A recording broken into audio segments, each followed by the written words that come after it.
Hey guys, we're here for episode 10 of the e-commerce opportunity. And I'm actually joined by not one, but two people today. I've got the pleasure of having both Connor and Sean here. How are you guys doing?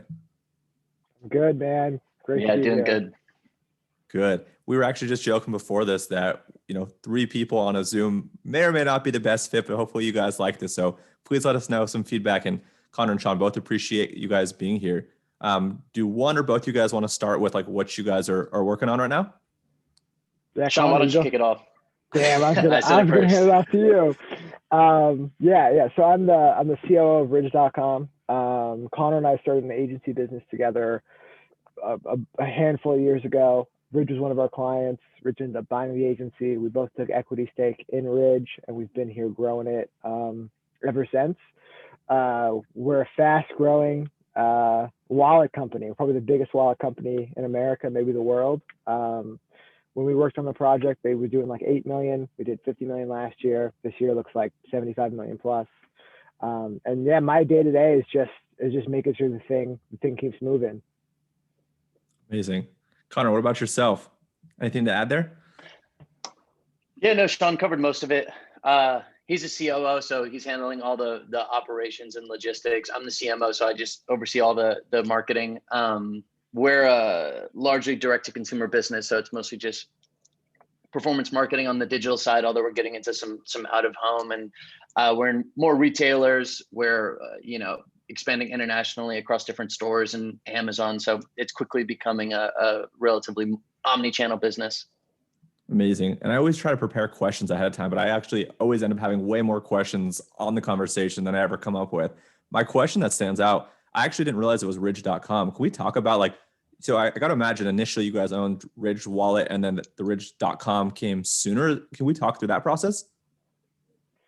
Yeah, I can talk about the economics of the deal. Connor can talk about setting it up because he did it all.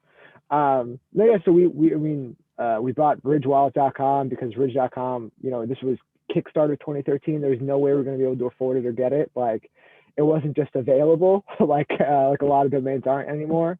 So yeah, RidgeWallet.com, we had it for forever.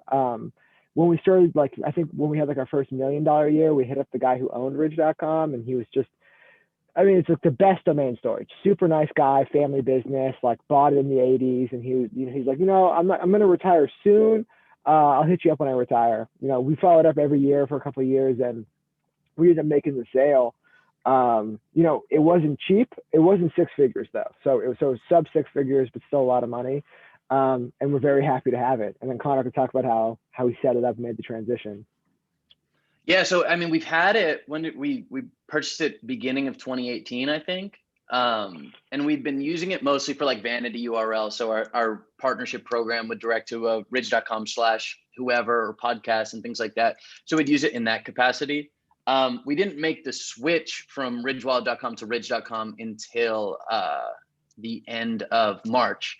And that was nerve-wracking. That was our developer and myself kind of just closing our eyes and pressing switch. But we took a lot of time to make sure everything was buttoned up as far as internal linking. We brought on an SEO agency so we could deal with the fallout and things like that. And it was a relatively seamless transition there. So that's kind of how we got to the current state of the site. That's so cool. So you guys sat on it or not sat on it. You guys were leveraging it kind of one-off or for smaller things for a couple of years. And it wasn't until a month ago. Is that correct that you guys actually started rolling it out wide? Yeah. So we'd promote it. So we'd talk about being ridge.com, but the site was mapped to ridgewallet.com. So ridge.com would just redirect. But then if we set up redirects for anything else, ridge.com/mkbhd would go to ridgewallet.com. But now the entire site is under the ridge.com domain. Dude, that's incredible. That's so cool. And congrats, guys. That's a baller domain. That's awesome. So in terms of I would love to talk about what you guys were working on before this. So it sounds like you guys had an agency. At the agency, you guys were owning, running, operating. What did you guys offer? How many clients did you guys have when you guys decided to go forward with the acquisition? I'm curious about the thought process around running an agency and then technically going in-house. I don't know. Can you guys walk me through that process? Yeah. So it was, it was a small team of founders, me, Connor, and then two other guys. And we kind of like divvied up work based on that. I was like, mostly doing sales and like lead gen for that type of stuff. There's a guy who's mostly the operations. Connor's like, he's a little modest. He's a marketing genius. Guy was doing marketing across a bunch of different brands. And then we have a tech partner too. And, it was a boutique agency, right? I think the most like sub 10 clients, but, it hit like maybe like $1 million or $2 million a year run rate. Nice. But Ridge was just such a big part of that, right? And agencies are hard. It's hard to get acquisitions on them, right? It is a grind.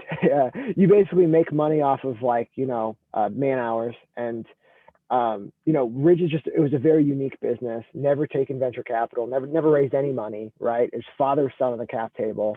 It really made sense to like they had a product and a skill set that really complemented what the agency could do, and it was just like an organic friendship that it made sense to come in house. But we did everything, right? Because for Ridge we did their customer service, logistics, all their marketing, all their tech stuff.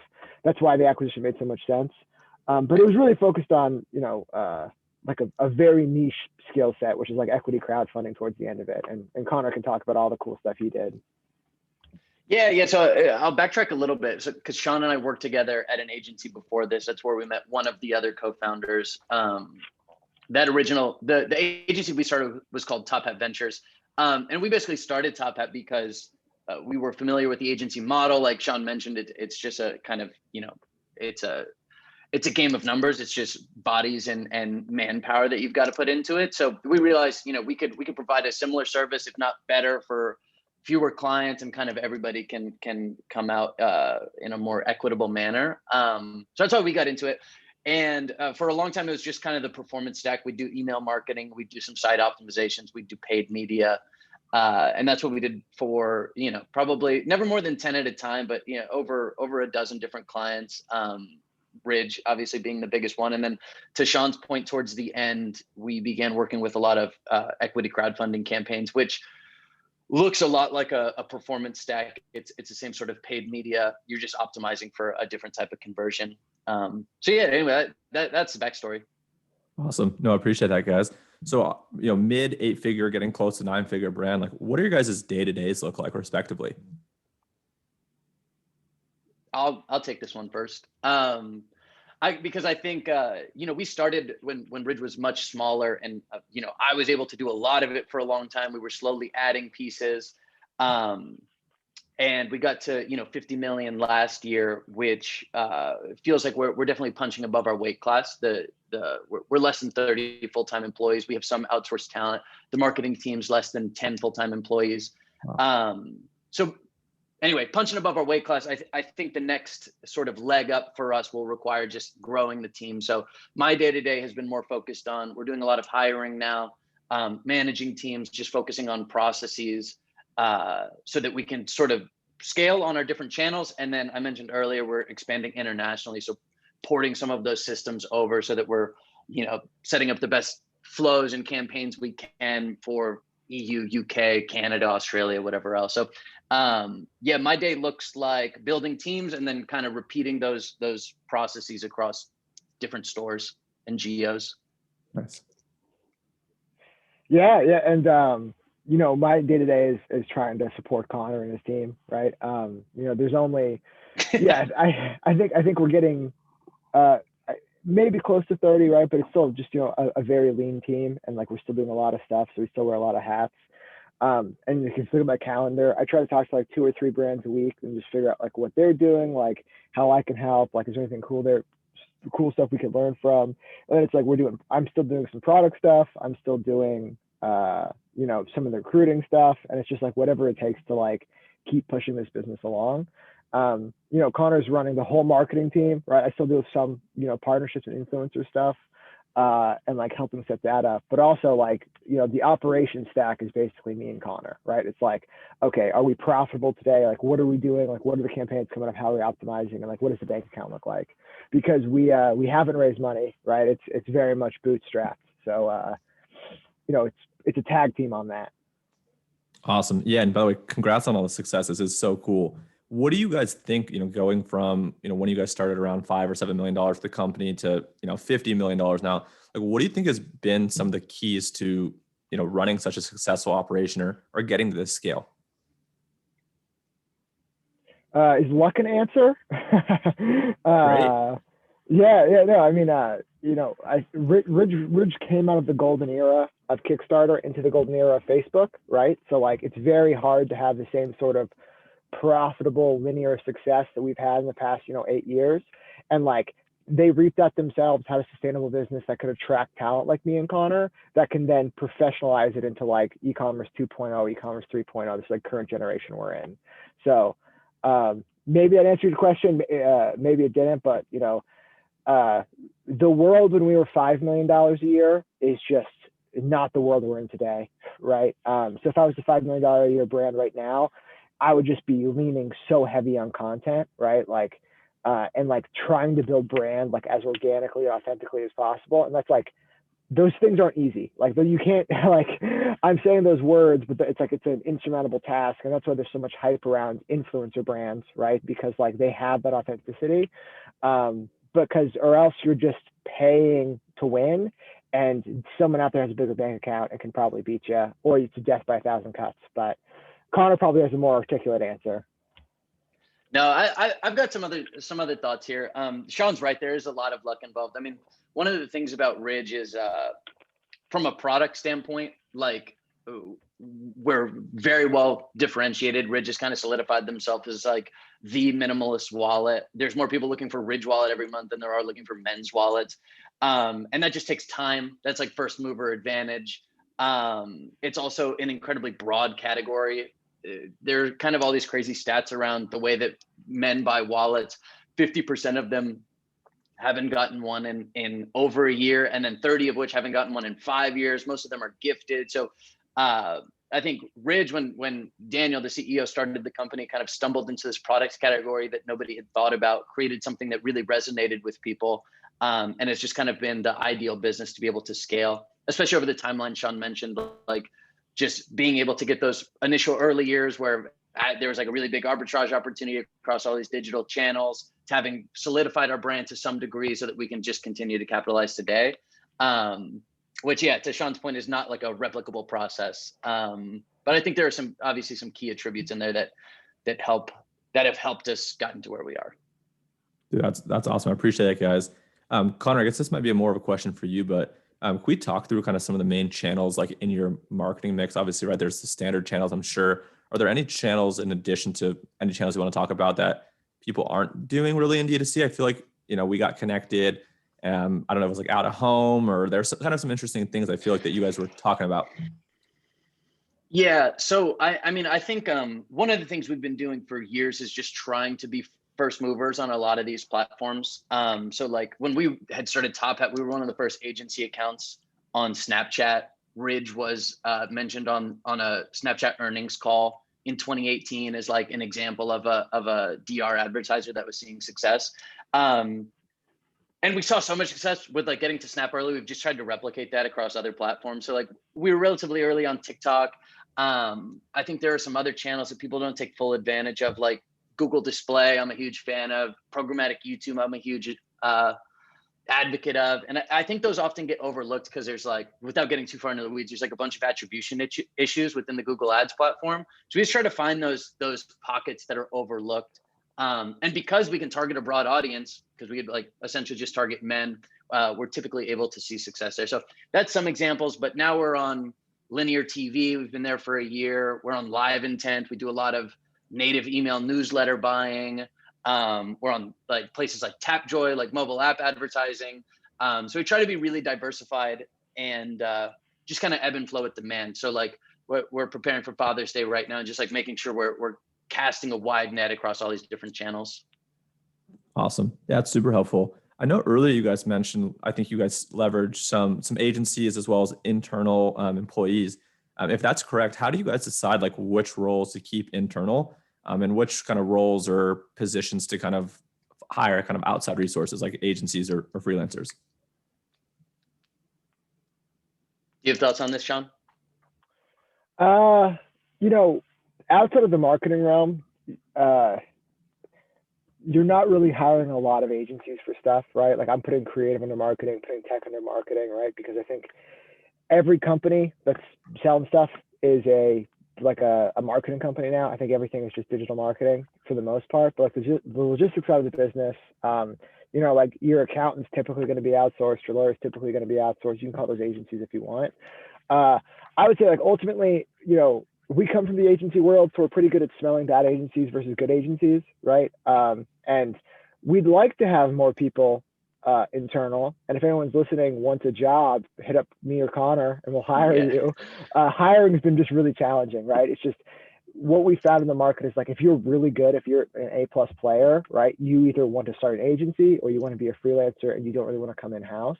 And that's not a case, across the board. We have a lot of A+ players on our team, but it's just like since COVID, since like the unstable, like there's people who want to be like secure in their role at a job and they aren't looking to make a transition, or there's people who saw it as an opportunity to really break out and build their own thing. So I think unfortunately right now we're relying pretty heavily on agency partners. I shouldn't say unfortunately, they're all really good agency partners, but I would like to get more in-house hires pretty soon. No, Sean brings up a good point. Just coming from an agency background, we're like familiar with the economics, and I think there are fewer instances where you're best off going with a large agency. So we work with a couple different freelancers. I really like business models like Marketer Hire or Right Side Up. These people that are just kind of pairing you with contractors. They're dealing with less overhead. You typically get like much better rates. We don't pay anybody as a percentage of ad spend. I think that's like really tough to make work, especially at our scale. The trade-off just often makes it so that we're really just better off hiring internally. And then as far as figuring out like where to like outsource and insource skills, I think it's a matter of like, just as you grow. For instance, we just brought on an SEO agency. We haven't really had a big focus on organic SEO.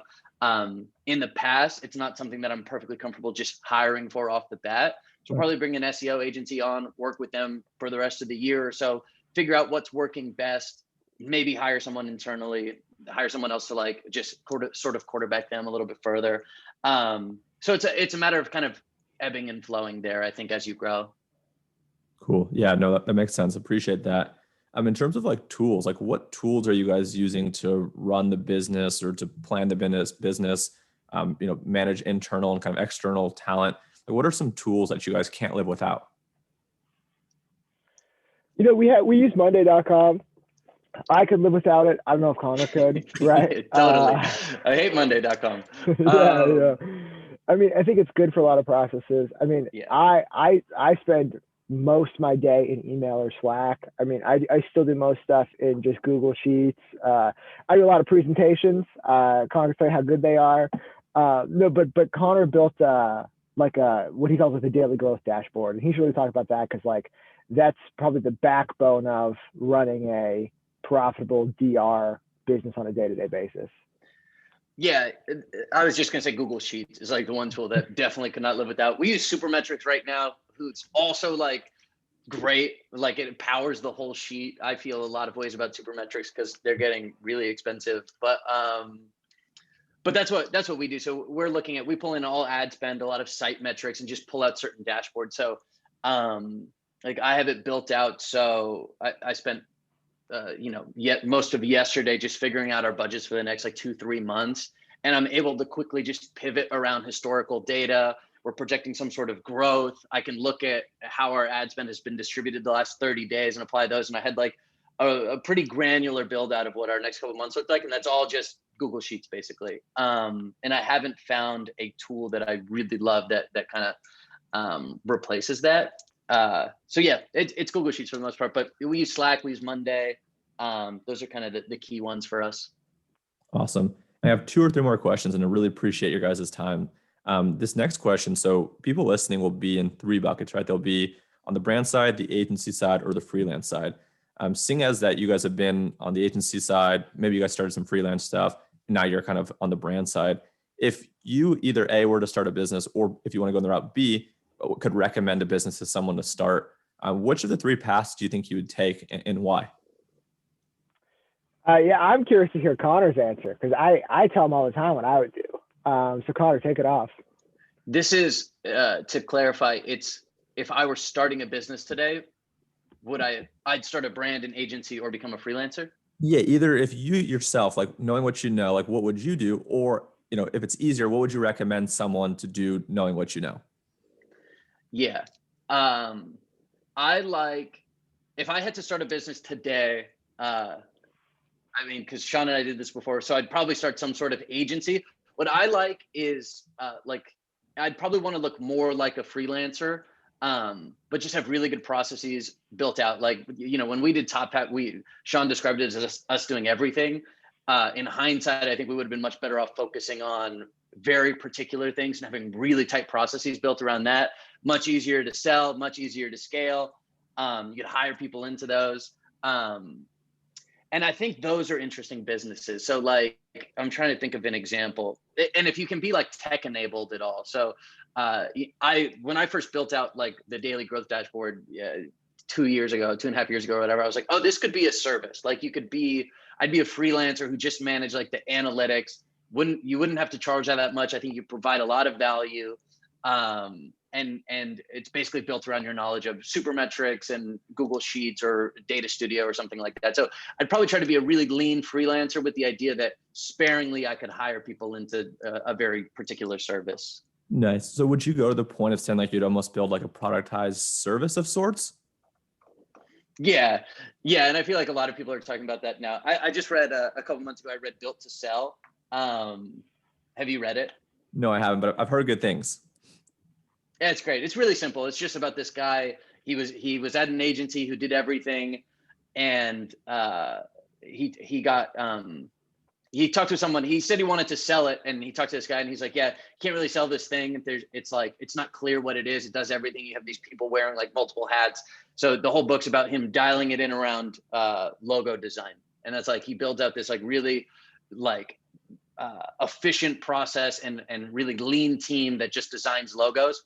And I wouldn't design logos, but I'd figure out something else to do in the e-commerce space. Love that. Sean, do you want to jump in, or is that answer good with you? I'd also build an agency, but I probably wouldn't want to do what Connor's doing. No, I'm just joking. I think his thing sounds really cool. I would do an influencer agency. Like that's something that like is pretty near and dear to Ridge's heart. Like we spend millions of dollars a year working with YouTubers and Instagrammers and TikTokers. We work with like 1,000 plus. We probably work with like 5,000 of them this year. And I think it's the hottest thing in marketing. People always talk about it. People like want more information on it, and it's just going to keep getting hotter. Especially as like Facebook gets harder for X, Y, or Z reason, right? Like those skills translate to more verticals and platforms, right? Like if you can negotiate and find and build relationships with influencers on Instagram, it basically works on TikTok. It basically works on YouTube. Just like a little bit of domain expertise is needed. But yeah, influencer agency. I think if you can just get a couple relationships that are authentic and organic, you can find the brands because brands want to spend money. So I think if you're listening, do that. I love those answers. The final question for both of you guys: how do you guys learn new things? Are there any free or paid resources that you guys have consumed or used lately that you guys are really bullish and kind of supportive of? How do you guys learn new things? Yeah, talking to Connor. No, YouTube, man. I probably spend real number 4 hours a day on YouTube. I don't really watch TV anymore. I'm just flipping through YouTube. And I'm in a couple e-commerce forums. E-commerce feels like the biggest one. And I talk to brands. Like I talked to the Shinesty dude today. I talked to a company called Ronin Factory yesterday. There's just not a lot of brands doing 7 figures or 8 figures. So just making myself available.